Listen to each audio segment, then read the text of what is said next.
This student of ours scored a 12 in writing in the actual exam, and I could have given her a 12 all day, all night based on her homework as well.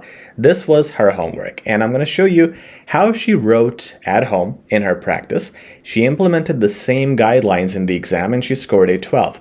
Students like these understand the tips right away. And I want you to understand how simple this is. I'll show you the steps that we teach in our classes and that this student followed. If you just follow them, it's just going to be a 12 out of 12.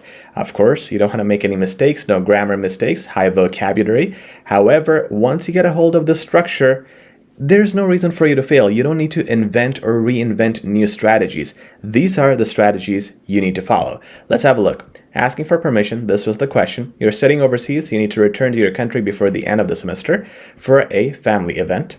Write a letter to your supervisor. So you want to request time off to your supervisor, explain why you need to leave early, reassure him or her that your studies will not suffer. Okay, this is a formal email. So we know right away we're going to start with Mr., and that's what she does.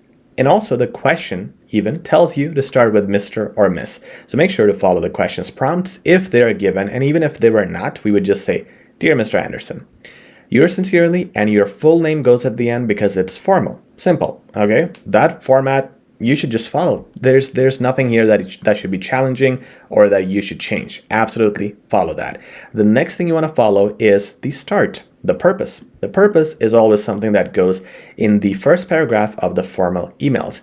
So the student very clearly mentions the purpose in the first sentence, which is basically rephrasing the question. That's what the purpose is. So she says, the purpose of my writing today is to inform you about an unprecedented family event near the end of the semester.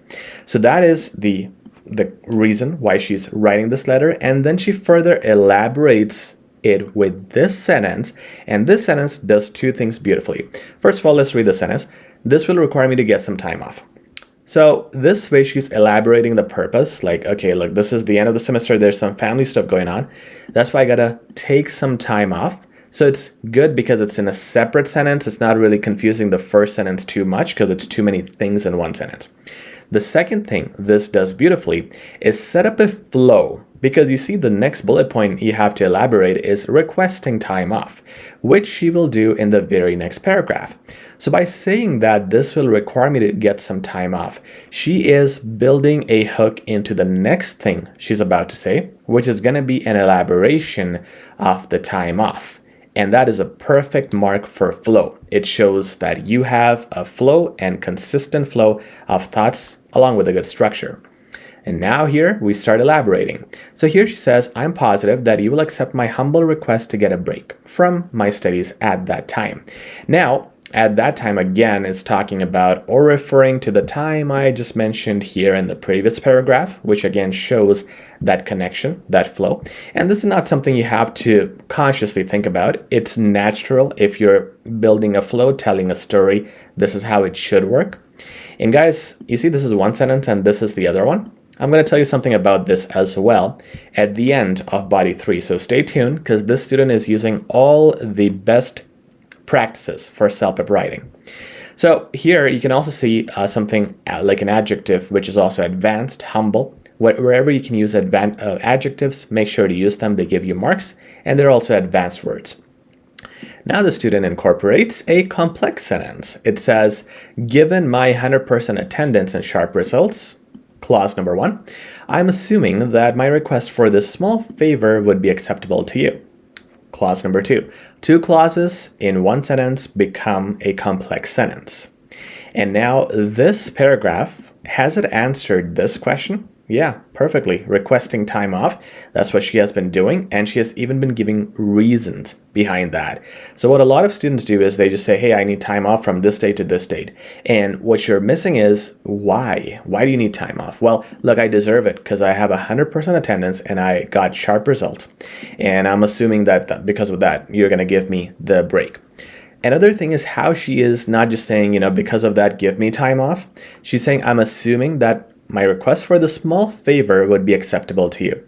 This is something you guys want to do on purpose. You want to elaborate and describe the feeling, the expression more and more. The marking scheme tells you you have to use a range of vocabulary, expressions, and grammatical range. So that works if you are describing things well, using adjectives, adverbs, active voice, passive voice, and also using things like I'm assuming, it can be observed, it can be seen, it is clear that, one reason behind that is, these kinds of phrases, throw in and sparkle them all around, and you develop a range. Now, the reason that prompted me to make this early request, and now she's getting into bullet point number 2, explain why you need to leave early.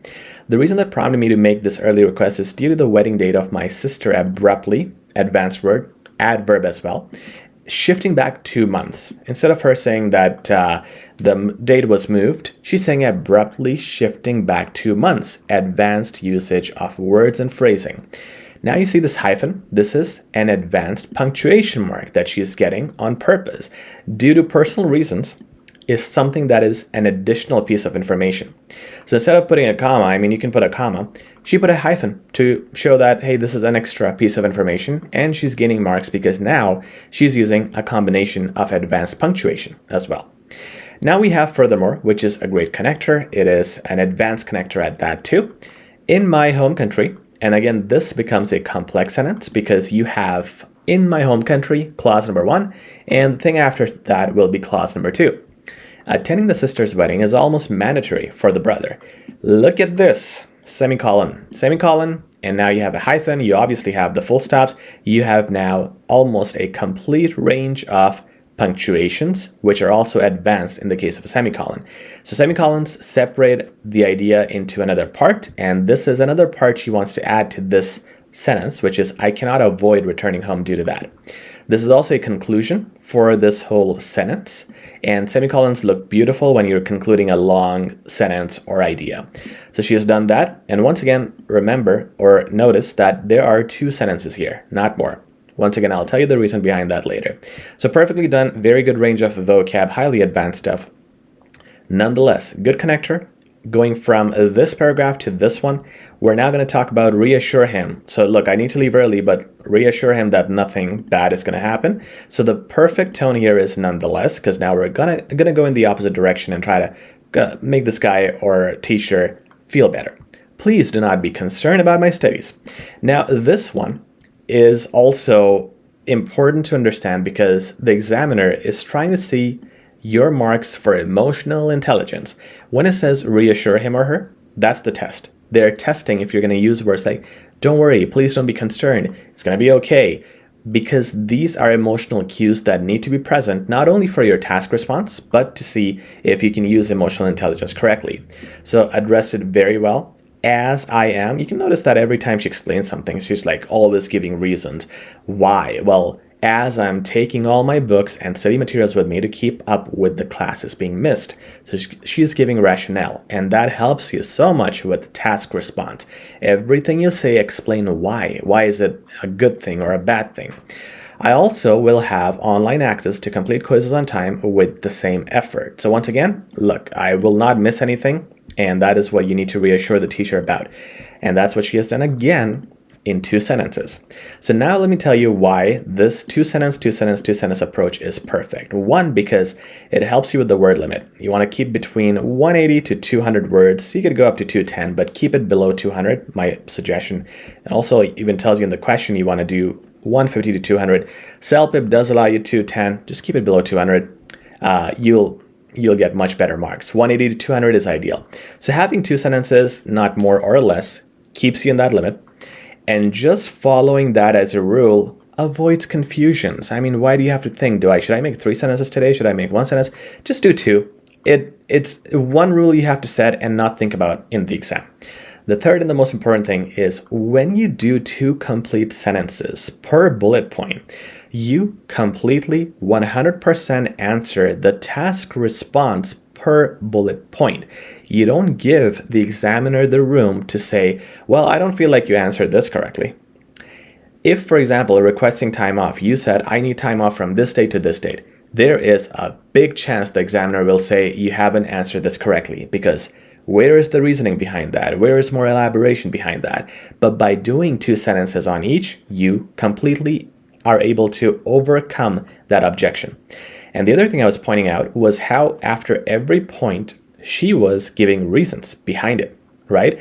This is why, and always you want to explain and elaborate why and how behind your points. So full task response marks, full structure marks, great vocabulary, no grammar mistakes. And now let's see how you finish it up. Your cooperation in this matter is greatly appreciated. It is advanced. It is not like I'm looking forward to talking to you, not basic. Furthermore, good connector and open line of communication from your side in this case would greatly help out. Small things here, something like this from your side is in between commas, which means it's an extra piece of information, which is yet another usage of advanced punctuation here.